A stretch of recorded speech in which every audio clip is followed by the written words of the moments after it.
цувралын 2 дахь одоо тоглолтын өглөө мөн Наба бол одоо дахин бэлгүүнлөө пост хийсэн байгаа. Босорой сэрээрээ ингээд нэг тийм хоржонтой нэг тийм дахин постыг бол одоо ингээд араас нь бол одоо зүрх рүү цохилт бол өгж байгаа.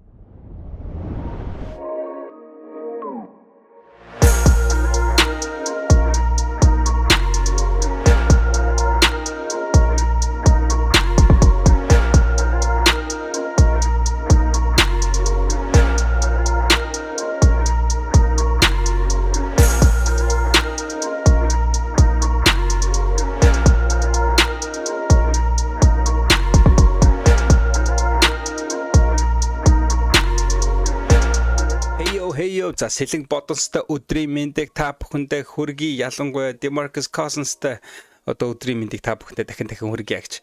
За хэд хоног бас завсралчаад ороод ирлээ. Тэгээ яг яасан бэ гэхээр бас хувийн янз бүрийн одоо ажлууд бол байлаа. Удахгүй бас нэгэн гоё одоо влог бол орохоор байгаа. Тэр влогноос бол ерөнхийдөө ямар шүү завгүй байсныг бол та бүхэн бол ойлгоно гэж найдаж байна. Удахгүй дараагийн 7 хоногийн нэгт юм 2 дахь бол ер нь орохоор эдитлэгдээд явж байна.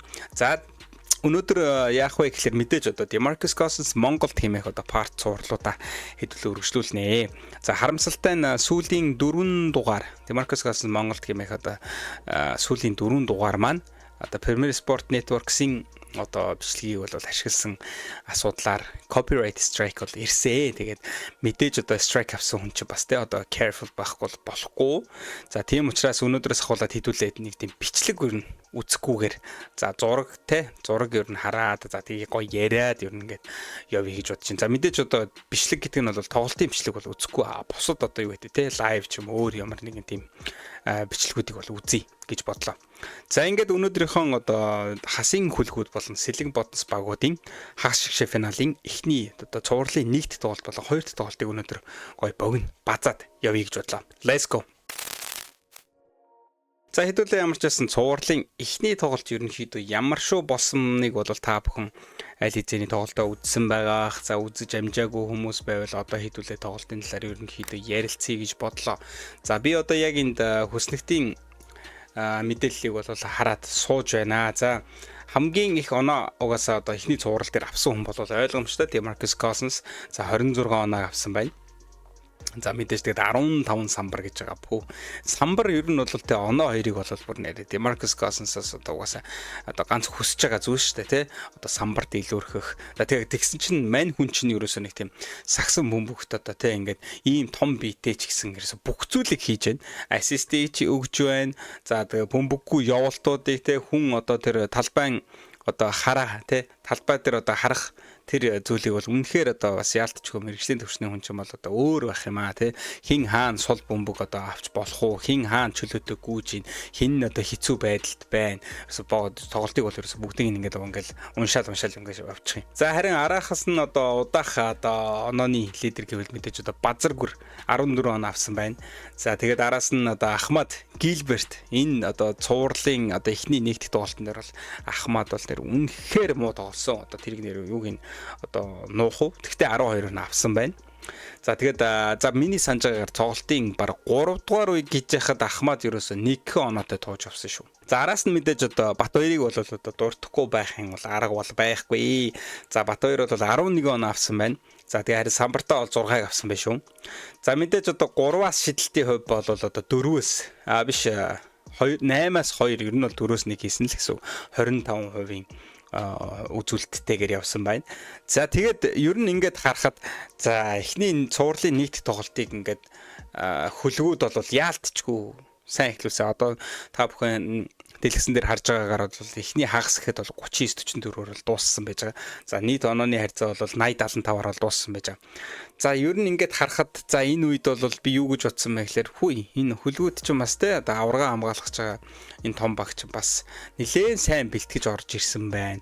Ийм байна, тийм байна. За бэлгүүн хэд оноо авсан бэ гэдээ ингээд харсан чинь 8 оноо авсан байна. За харин тэгвэл хин одоо энэ хөлгүүдээс галзуурчваа те энэ тоглолтод нэлээд сайн бэлтгэж орж ирсэн байна. Jordan Tolbert. За энэ залуу бол нэр Tolbert бол одоо бүр хэний ч өөдөөс байсан бол шидсэн. За яг DeMarcus Cousins-тай адилхан 26 оног авсан. За харин самбартаа хэдийг авсан бэ гэвэл 5 самбар авсан байна. Самбар бол одоо яалтчгүй одоо DeMarcus Cousins-ыг бол бархан алхах үедээ бүхэлдэн 15 самбар бурхан байна те. За окей, нэгдүгээр ер нь цувралын эхний тоглолт бол Selling Buttons-ийнхний хувьд бол бас нэг тийм сургамжтай. За юу гэдэг сургамжтай чаашаа ерөнхийдөө бол бас яг нэг тийм тандалтын маягийн тоглолтыг бол ер нь хийцэн гэж ер нь бол харсан.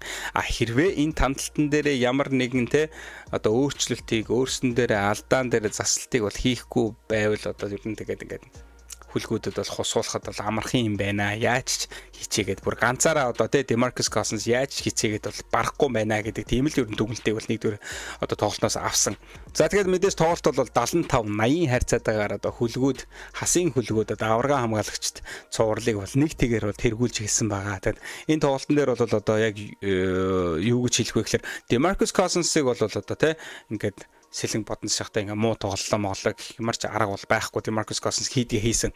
Харин бусад одоо багийн тоглогчдын сэтгэл зүй дээрээс нь энэ Ахмад гэж хүнийг ярихаа мартчихжээ.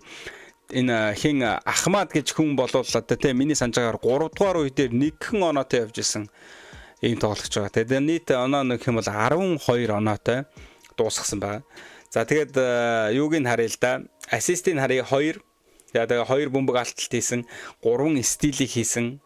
За харин самбраас бөмбөг авалт бол ерөөсөө нэг л самбраас бөмбөг авалт хийсэн байна. Тэгэхээр энэ бас те одоо багийн өндөр нуруутай маш том суппорт болсон энэ бас X factor энэ хүнийг одоо маш муу тоглолт үзүүлсэн гэдгийг л ер нь бол энэ статистик харж байна. Тэгэхээр DeMarcus Cousins бүх юм хийдгээ хийсэн, хөлгүүд бол DeMarcus Cousins дээр зөвхөн одоо хамгаалтаа хийгээд зогсоогүй бусад багийнхныг бас тоглолтоос ер нь бол гаргах тиймэрхүү маягаар ер нь бол маш сайн гэрийн даалгаврыг хийсэн л гэж ингэж хэлье да. За харин цувралын 2 дахь тоглолт бол нэлээд яг плей-оффын тоглолт шиг бүр үнэхээр ширүүн дөрвөн тоглолтыг бол үнэхээр өнөөдөр үзлээ. За мэдээж тоглолтыг бол эхлүүлсэн одоо оноо авалтаараа эхлүүлсэн хүн бол одоо Selling Buttons-оос тулаг 3 онооны шидэлтийг хийж за араас нь одоо маш олон 3 онооны шидэлтүүдийг хийж богино хугацаанд бол оноо тасрах ийм үйл явдал бол нэгдүгээр үе дээр бол болсон байгаа. Харин хүлгүүд бол нэгдүгээр одоо үеийн сүүл дээр бол тоглолтын онооны зүрэг бол маш богинохон болгож ойртуулж ирсэн. За тэгээд энэ дурдахгүй бол болохгүй нэг хүн байна. Энэ бол одоо хүлгүүдээс Young Miller гэж байгаа. За энэ залуу бол өнөөдөр бол үнэхээр тоглоё гэж уулна гарч ирсэн ийм тоглогч бол байсан. За цувралын харин нэгдүгээр тоглолтын дээр Young Miller 17 оноо авсан. За өнөөдөр тэгвэл 16 оноо авсан байгаа. Уг нь бол 16 онооноос ч илүү оноо авах боломжтой тийм тоглолт бол өнөөдөр байсан. Гэм нь одоо нөгөө плей-оффын нэг иймэрхүү ширүүн дөрөн уур амьсгал гаргасан хүн бол нэг нь бол Young Miller байгаа. Тэгээд өнөөдөр Young Miller бол нэлээд агрессив тоглолтуудыг бол үзүүлж тэгээд техникийн алдааг одоо 2 авч тэгээд талбайгаа бол чөлөөсөн байгаа. За аварга хамгаалагчд буюу одоо хасын хүлгүүд болон одоо Selling Buttons одоо түүхэндээ анх удаага плей-оффын хагас финалд бол гарч ирж байгаа тэдний хувьд бол өнөөдөр маш сайн тоглолтыг бол хийлээ. За бид бүхэн одоо яг харж байгаа эхний хагасын үр дүн бол 50-36. За эхний хагасын үр дүнгээс өмнө ярих зүйл бол надад байна. Энэ юу вэ гэхээр нэгдүгээр үе дээр бол одоо нэгдүгээр үеийн эхний хагас дээр Selling Buttons-ийнхан бол үнэхээр оноог бол маш их холдуулж чадсан. За гэвч нэгдүгээр хагасын сүүл дээр хасын хөлгүүд бол одоо оноог ойртуулж 25-23-ын харьцаатайгаар бол дуусгасан байгаа. За 2 дугаар үе дээр юу яг болсон бэ гэх юм бол 2 дугаар үеийн эхний хагас дээр 42-30. За энэ дээр ер нь бол 12 онооны зүрэг бол үүсгэсэн байна. За 12 онооны зүрэг үүсгэхдээ бүр 17 оноог бол одоо эхний 5 минутын дээр авсан гэсэн үг байхгүй Selling Buttons-ийнхан. За тэгвэл 5 минутын хугацаанд хүлгүүд ердөө 7 оноо авсан байна. За яг эндээс ахуулаад өнөөдрийн тоглолтын хувь заяаны одоо эхлэл бол эхэлсэн. За энэс цаашаа ингээд дандаа 14 онооны зүрүү, 12 онооны зүрүү тий. Тэгээ бүр дээрээс нь нэмээд 18 онооны зүрүү. За бүр ийшээ бүр юу вэ 18. За тэгээ сүүлд нь 14 онооны зүрүү гэх мэтчлэн дандаа ерөөсөө 10-аас доошо буугаагүй онооны зүрүү болол. За тэгэхээр өнөөдрийн тоглолтын хувь заяа бол маш эрт шийдэгдсэн. 2 дугаар үеийн төгсгөл гэхэд бол яг одоо бид бүхний харж байгаа 50-36-аар дуусгасан. Иннээс ахуулаад цаашаа ер нь хасын хөлгүүд жоохон итгэхгүй тоглолцлоо доо гэж би ер нь бол харсан. За яг тэрийг юугаас харуулах вэ гэхээр өнөөдөр бол одоо нэгдүгээр цувралын нэгдэх тоглолтын дээр галзуураад байсан. Тоолберт 26 оноо авсан байсан. Харин өнөөдөр бол ердөө 5 оноо авч байгаа жишээ нь. За харин Ян Миллерийн хувьд бол өнөөдөр бүр үнэхээр тоглох гэж гарч ирсэн байсан энэ залуу бол. Гэвч одоо техникийн алдаа авч талбайг бол чөлөөснөөр бол хүлгүүдийн хувьд бол маш том гарц болсон гэж хувьдаа бол би дүгнж байна. За Ян Миллер бол 16 оноо авсан байгаа. За 1 ассисттэй 3 turnover хийсэн. Ямар нэгэн одоо бөмбөг таслалт энэ төр бол байхгүй. За 3-аас 3 удаа чөлөөт шидэлтийг бол хийсэн байгаа. За өнөөдөр харин 3-аас шидэлтийг бол 9-с 3 хийсэн байна. За харин дараагийн одоо хүлгүүдийн бас оноо авалтаараа тэргүүлэгч хин бэ гэх юм бол өнөөдөр 17 оноо авсан Барсболт. За энэ тоглогч мөн л адил техникийн алдаа авч те одоо спортын бус алдаа гаргаж талбайг бол чөлөөлсөн байгаа. Тэгэхээр өнөөдөр бол техникийн алдаа, спортын бус алдаа гэдэг ингээ нийлэх юм бол баг 7-8 ер нь бол алдаа гарсан. Тэгээд 4 хүн бол талбайг бол чөлөөлсөн. Нэг иймэрхүү нэлээд ширүүн бас нэлээд ховор тохиолдол шүү. Энд ч одоо нэг тоглолтын дээр 4 хүн талбайг чөлөөлнө гэдэг бол бас чанга үстэй тий. За нэг тиймэрхүү ерөнхийдөө хасын хөлгүүдээс бол нэг тиймэрхүү байлаа.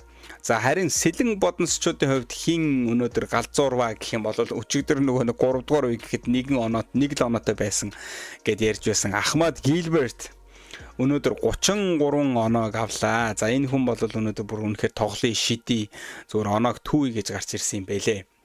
За Ахмад Гилбертийн хувьд бол одоо бүр шидчээд эргэж хараад зогсож тийм л өөртөө ихтгэлтэй. Үнэхээр өнөөдөр бол зүгээр тэрний өдөр байлаа. 33 оноог одоо тий энэ ч одоо 97 онооноос 33-ыг ганцаараа авчгаарч одоо тэхгүй гэдээ яах вэ? За тэгэхээр Ахмад Гилберт хэрвээ тоглоод эхлүүл одоо тий ямар амар одоо асуудал болох вэ гэдгийг өнөөдрийн тоглолтоос бол ер нь бол харлаа.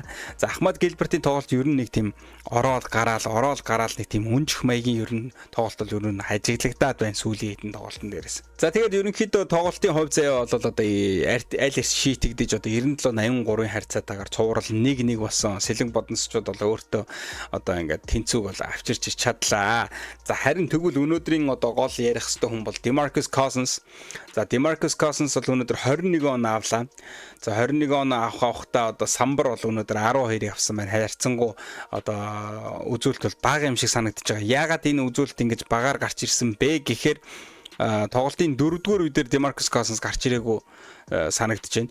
За ямар ч байсан 4-р үеийн сүүлийн 8 минутын дээр бол түүнийг бол хараагүй. Яагаад гэх юм бол аль хэзээний тоглолтын хувь заяа шийдэгдсэн. Сэлэг бодносынхан DeMarcus Cousins-ыг эртэл амрааж ивэл одоо тэднэрт бол ашигтай дараагийн тоглолтонд илүү одоо тий амарч сайн одоо нөөж орж ирнэ л гэсэн үг. За тийм учраас идээд үр дүн шийдэгдсэн тоглолтын дээр бол Cousins-ыг бол гаргаад авах шаардлага байхгүй. Тэгэхээр Cousins 21 оноотой Ахмад Гилберт 33 оноотой гэдэг чинь одоо ингээд 54 оноог энэ хоёр хүн авчихаар тэгээ үлдсэнийг нь хэн авсан бэ гэвэл одоо 20 оноог Батбаяр авсан байна. Үнэхээр гайхалтай. Өнөөдөр бол Батбаяр бол үнэхээр сайн 3 шидсэн байгаа. За 3 шидсэний хараа 7-оос 3 шидсэн байна. За харин дээшгээ яваад тулга. За өнөөдөр тулгыг бол нэрээ бас л жанжин шугамда хэр тэ итгэл хүлээсэн хүн юм бэ гэдгийг тэр сүүлийн 4-р үеийн за 5 билүү 4-р минутан дээр шүүгчийн коучинг шийдвэрээр тулга орж ирж одоо багтаа болохгүй байсан те оноо хэд аль хэдийн оноогоор ингээ тэргүүлээ явж исэн ч гэсэн буцаж одоо хөлгүүд ирэх боломжтой үе учраас тулгыг оруулж ирснээр бөмбөг алдалт багасаж одоо тэр зүгээр одоо бөмбөгтэй гүйлтүүд бол маш сайжирж ирж байгаа юм л да. Одоо өөрийн талбайгаас айлын талбаар тулгал үнэхээр асуудалгүй авч явж байгаа. За тэгээд тулга өнөөдөр бол 10 одоо оноог авсан байна. За 6 ассист хийсэн байна. Харин бөмбөг таслалт бол нэлээд их байна. 4 бөмбөг таслалт хийсэн гэж байна. За харин өөрөө бөмбөгөө алдсан тохиолдол бас 4 гэж байна. За тэгээ ингээ явлаа. За 3-аас өнөөдөр 2 удаа хийгээд тэгээд нэгийг оновчтой болгосон. Гэх жишээ нь. За харин 2-оос тэ дундаас хийсэн шийдэлт нь бол нэлээд бага баг чинь 5-аас 1 гэж байна. За тэгэхээр өнөөдрийн тоглолтыг юу гэж дүгнэх вэ гэхээр одоо хөлгүүдийн бас дахин гэрийн даалгавар гарч ирлээ. За тэр юу вэ гэхээр нөгөө ярьдаг зөвхөн DeMarcus Cousins биш одоо бусад одоо тоглогчд буюу ялангуяа Ахмад Гилберт. За энэ Гилберт тоглолтод ороод ирвэл ямар асуудалтай юм бэ? Тулгын бөмбөг эзэмшилттэй одоо тулгын энэ найруулж байгаа энэ одоо тоглолт бол ямар хэцүү юм бэ гэдгийг бол харлаа. За дээрэс нь Батбаярын энэ одоо зоригтой шийдвэрүүд, за дээрэс нь өөртөө гаргаж байгаа тэр зайнууд, бөмбөггүй гүйлтүүд. За тэгээ бөмбөггүй гүйлтэр чинь нэмэгдээ Demarcus Cousins-ийн тэр нөгөө дамжуултууд, энэ талбайг харах, хүмүүсээ одоо харах, тэгээ мэдрэх тэр асуудлууд чинь нэмэгдээд ирэхээр ингээд оноо авалтууд бол үнэхээр тасархаа болоод эхэлж байна. За тэгэхээр өнөөдрийн 97 онооноос 4 тоглогч 10-аас дээш оноог авсан, 3 тоглогч 20-оос дээш оноог авсан, тий 30-аас дээш нэг тоглогч гэдэг. Энэ 4 тоглогч нийлээд 84 оноог л авсан байна. Тэгэхээр одоо 97-оос 84 гэдэг чинь сэлгээнийхэн бусад тоглогчдод бол нийлээд нэг 13 оноо л авсан бол таарах гэдэг. Тэгэхээр чи энэ 4 тоглогч бол үнэхээр одоо багийг бол үнэхээр чирж байна. Өнөөдөр бол үнэхээр сэлэнгийн өдөр бол байлаа. Тэгээ бодносчуудаа бас дахин баяр хүргэе. Цувралыг бол нэг болгож бас дахин гоё одоо сонирхолтой цувралыг бол буцааж авчирлаа. За цувралын 3 дахь тоглолт бол үнэхээр бол галзуу гал халуун болно. Ялангуяа бас өнөөдрийн тоглолтын дээр нэлээд их техник гарсан, нэлээд их асуудлууд гарсан. За Барс хин Базаргүр бас техникийн алдаа аваад бол багийг бол чөлөөлсөн байгаа. Тэгээд өнөөдөр бол нийтдээ нэлээд их техникийн алдаа авсан. Энд ч магадгүй цаашаа дахиад давтагдах асуудлууд бол зөндөө гарч ирэх байх гэж би бол одоо харж байна. Энэ тоглолт бол үнэхээр галзуу болж байна. Ялангуяа энэ плей-офф уур амьсгал. За тэгээд өнөөдрийн тоглолт бол нэг иймэрхүү байна. За одоо харин хэдүүлээ бас нэг сонирхолтой нэг Facebook-ээр одоо хиний Сэлэг Бодносын эзэн Наранбаатарын нэг сонирхолтой постуудаар хэдүүлээ уулзъя гэж бодчих. Let's go. За тэгэхээр энэ багийн эзэн Набагийн одоо бас Facebook-ын бол би бол өөрөө дагдаг. Тэгээд сонирхолтой постууд бол орж ирдэг. За энэ хоёр цувралын хоёр тоглолтын турш бол өглөө болгон ер нь бол энэ Томи бэлгүүн ер нь бэлгүүнийг бол өддөг байгаа. Тэгээ эн чинь бол те одоо бас нэг тийм хоржоонтой эхлэлийг бол тавьж байгаа хгүй. За цувралын эхний тоглолтын өглөө бол сайхан амарснууд Томи бэлгүүн гэд бүр нэг цаанаасаа нэг тийм хүнийг гоё өдөж сэрэж байгаа. Тэгээ бас энэ ч одоо нэг тийм нэг тоглолтын өмнө бас те гэдэг нэг тийм нэг цохилт хийгээд байгаа байхгүй юм чи зүрх сэтгэл рүү дайраад штэ биднэрт Cousins байна шүү бэлгүүнэ чи их сайхан амарсан баха те өнөөдөр одоо чамааг яаж амархаж мэдэхгүй байна тэгээд тийм гоё хоржоонтой юм явсан бол байгаа. За тэгээд энэхүү цувралын эхний тоглолтын дараагаар бол одоо Наба болоод одоо хүлгүүдэд бол баяр хүргэсэн постууд бол одоо араасаа бол орж ирсэн. За хүлгүүдэд баяр хүргэе. За бид өнөөдөр аваргуудыг энэ цувралд одоо хожиж болох итгэлээ бүрэн авлаа. Алдаагаа цаад ороод ирнэ гэсэн тэгээд цувралын хоёр дахь тоглолтын дээр бол одоо хүчтэйгээр орж ирж одоо аваргуудыг бол одоо буулган авснаар нэг-нэгний харьцаатай болгож бол чадлаа. За мөн үргэлжлээд цувралын хоёр дахь одоо тоглолтын өглөө мөн Наба бол одоо дахин бэлгүүнлөө пост шийдсэн байгаа. Босорой сэрээрээ ингээд бүр нэг тийм хоржоонтой нэг тийм дахин постыг бол одоо ингээд араас нь бол одоо зүрх рүү цохилт бол өгж байгаа. Тэгээд энэ цохилтынхаа ачаар ч гэсэн өнөөдөр бол бас бэлгүүнийг бас хангалттай бол тоглуулж бол чадсангүй шүү. Ер нь бол те бас хөөрхөн постмостос нөлөөлөд байна. Тэгэхээр бас дараагийн цувралын 3 дахь тоглолтоор бас Набагийн ямар нэгэн сонирхолтой пост ирэхийг бол одоо бас тэсэн ядан хүлээж байгаа хүмүүсийн нэг бол би байна. За өнөөдрийн дугаарын хамгийн сүүлчийн нэгэн хэсэг бол юу байсан бэ гэхээр за Сэлэг Боднос багийнхан 2025-аас 2026 оны улиралд Эрдэнэт Майнс баг руу бол нэгэн тийм одоо гэрээний саналыг бол явуулсан байгаа. Тэгээд тэр нь одоо бодвол сошиалар лалбасаар явчих юм шиг юм л да. За юу гэсэн байна вэ гэхээр дасгалжуулагчдын багийн шийдвэрээр бид Сэлэг Боднос багийн 2025-аас 2026 оны лигийн одоо улиралд бол 3-ыг харьцах 3 болон дээд лигийн Сэлэг Боднос одоо 5-ыг харьцах 5 багтаа Г болор Эрдэнэийг бол нэгтгэх саналыг бол Эрдэнэт Майнерс багт бол албан ёсоор нээлттэй тавьж байна гэж.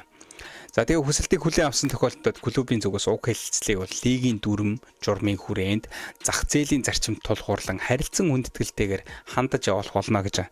За тэгэхээр юу гэсэн үг вэ гэхээр сая бол одоо Apes-тэй Эрдэнэт Майнерс бол тоглоод 4-2-ын харьцаатайгаар бол ингээд энэ жилийн улирлаа бол өндөрлүүллээ. Тэгэнгүүт одоо бас дараа жилийнхэн одоо дараа жил чинь бол Demarcus Cousins бол мэдээж байхгүй. За хэнийг болор Эрдэнэийг бол бас багтаа нэгтгэн гэдэг бол бас нэлээд хүчээ зузаатгах нэг юм алхам байгаа. Гэсэн чинь өчигдөр бол Эрдэнэт Майнсаас бол албан ёсоор одоо хариу мэдээг бол постлж тавьсан байна. За энэхүү пост бол өчигдөр одоо албан ёсоор Эрдэнэт Майнерсын За энэхүү пост нь одоо өчигдөр албан ёсоор Эрдэнэт Miners-ийн одоо албан ёсны За энэхүү пост өчигдөр Эрдэнэт Miners-ийн албан ёсны Facebook хуудаснаа бол оройны нэг хэд юм дээ 9-10 цагийн үед бол тавигдсан санагдаад байна. За энэ юу гэсэн байсан бэ гэхээр за Эрдэнэт Miners багийн зүгээс Эрдэнэт Miners багийн тоглогч Г болор Эрдэнэ багаасаа явахгүй. Аваргын цомыг хамтдаа ахин өргөнөө гэсэн байгаа. Тэгээ юу гэсэн үг вэ гэхээр одоо тэгээд баг нь ингээл унаал эрэнгүүд одоо сайн лидер тоглогчтой гоё одоо рол тоглогч нар ингээл яваад байдаг бол энэ ч бас нэг тийм өөрийн тоглогчийн үнцийг ямар нэгэн байдлаараа тэр багт одоо нөлөөлж байгаа зүйлээ ингээл солиод байдаг бол тэр баг бол явахгүй шүү дээ. Тэгэхээр бас одоо сэлэг бодносынхаа нэг арай бас жоохон эрт санал манлыг тавиад нэг жоохон шуугуулчудаа гэж би бол одоо дотроо бодож байна. Тэгээд мэдээж одоо бас энэ хүү шийдвэр нь бол мэдээж багийнханд цаашаага гарах амжилтанд маш томоор нөлөөлөх бах. Тэ одоо энэ том бас рол тоглогч бол багтаа ингэж итгэлийг хүлээж дахин цомоо өргөнө гэдэг энэ хүсэл эрмэлзэл нь бол түүнийг бас үн цэнийг бол улам нэмэгдүүлж байгаа хаа гэж бодож байна. За тэгээд энэ бас хажуугаар нь тэ энэ хүмүүсийн комент бол энэ хүү шийдвэрт бол маш таалагдж байгаа юм шиг байгаа юм л да. За ухаантай хүүд амжилт хүсье. За ухаан чаах. Чи бол Эрдэнэт хотын бүх ирээдүйн сагсчдын бахархал ирээдүйн юм шүү. Зөв шийдвэрээ гэж. За цалингаа сайн өгч чадахгүй бол явуулаач аваа өнтер цалин авахар байна шүү дээ. Бас цалин дээр тулгуурлах юм бол одоо бас хаан цалин өгч байна. Одоо магадгүй энэ цалингаа аваа цалин өгч байна шүү дээ гэдэг нь бодвол Demarcus Cousins-тай холбоотой цэлэг бодносын одоо тэр шийдвэртэй холбоотой байх л да. Гэхдээ энэ хүн чинь бол одоо Монгол хүн гэдгийг бол хэлэхэд таатай байна. За ястай зөв сонголт металд өгөөгүй хүнээ юугээл бодонд өгөөд юу бодож сууж ин да хаа гинэ. За бас нэрэ тийш үү те. Одоо металдаас бас нэрэ санал иржсэн гэсэн баг шүү те. За тэгээд өнөөдрийн бас Demarcus Cousins Монгол хэмээх одоо цувралын маань part 10 энэ хүрээд бол өндөрлөж байна. Тэгээд ямар тач өнөөдрийн тоглолтод, өчигдрийн тоглолтод, өмнөх тоглолтод ерөөсө Demarcus Cousins бол сэлэг боднос дээр ирсэн бол үүргээ бол үнэхээр дахин бол хийсээр байгаа ямар нэгэн орон гарн тоглолтыг бол Demarcus Cousins-аас бид хүмүүс харахгүй байгаа шүү. За тийм учраас одоо ямар нэгэн асуудлуудыг бол шууд яг үнэнгээр нь хэлэхэд бол Монгол тоглогчдоос одоо бусад сэлэг бодносын тамирчдаас ер нь тэр одоо Монгол тоглогчдын сэтгэл зүйтэй ер нь бараг холбоотой байна гэж хэлчихэд бол шулуухан хэлчихэд бол буруудахгүй бол байхгүй байх гэж би бодож байна. За тэгээд дараагийнхаа цувралын 3 дахь тоглолтоор хэдүүлээ уулзцгаая. Тэгээд би бол тэр тоглолтыг бол үнэхээр тесэн ядан хүлээж байна. Үнэхээр ширүүн тоглолт, үнэхээр одоо гал гарсан тоглолт болох хаа. Хоёр талаасаа хоёр тулж үзээд нэг удаа ялдыг авчлаа. За одоо дараагийн удаа хин илүү сэтгэл зүйтэй байж, хин илүү гэрийн далгаараа сайн хийсэн л одоо цувралыг тэргүүлэх учиртай. За тэгээд та бүхэн энэ хүртлээ үзсэн бүх хүмүүстээ бүгдэнд нь баярлалаа. Like and subscribe бити мартаарай. Тэгээд дараагийнхаа дугаараа уулзлаа. Bye. See you guys.